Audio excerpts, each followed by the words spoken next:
আজকে 28 দিনের মধ্যে যদি হাদি হত্যার বিচার হইতো, আজকে আমাদেরকে মুসাব্বির ভাইকে হারাইতে হইতো না। বাংলাদেশের মানুষের কাছে একদম স্পষ্ট প্রমাণ, এই দেশে মানুষের জান মালের কোনো নিরাপত্তা নাই। হাদি হত্যার বিচারহীনতার 27 থেকে 28 দিন হয়ে যাচ্ছে, এখন পর্যন্ত আমাদের ভাইয়ের খুনিকে এই ইন্টারিম গভর্নমেন্ট ধরতে পারে নাই।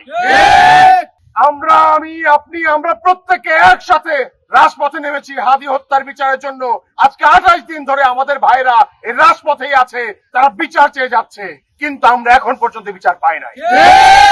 কিন্তু আজকে আমরা প্রত্যেকটা দলকে বলেছিলাম, শুরু থেকে বলেছিলাম যে ভাই, হাদি শুধু সাধারণ মানুষের না, প্রত্যেকটা দলের, প্রত্যেকটা মানুষের কথা বলেছে আমাদের ওসমান হাদি। আমরা আপনাদেরকে আহ্বান করেছিলাম আপনারা রাজপথে আসুন, আপনারা কেউ রাজপথে আসেন নাই। যারা আসছেন তারা শুধু মুখ দেখায় চলে গেছেন। মুসাব্বির হত্যাকাণ্ড কোনো বিচ্ছিন্ন ঘটনা না।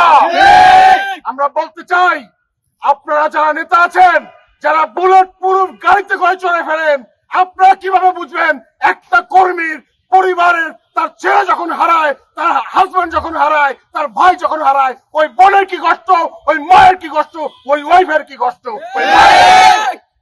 আপনাদেরকে স্পষ্ট করে বলতে চাই, আপনারা যদি কর্মীদের নিরাপত্তার জন্য লড়াই করতে না পারেন, আপনাদের নেতা হওয়ার দরকার নাই, আপনাদের নেতা সাজার দরকার নাই।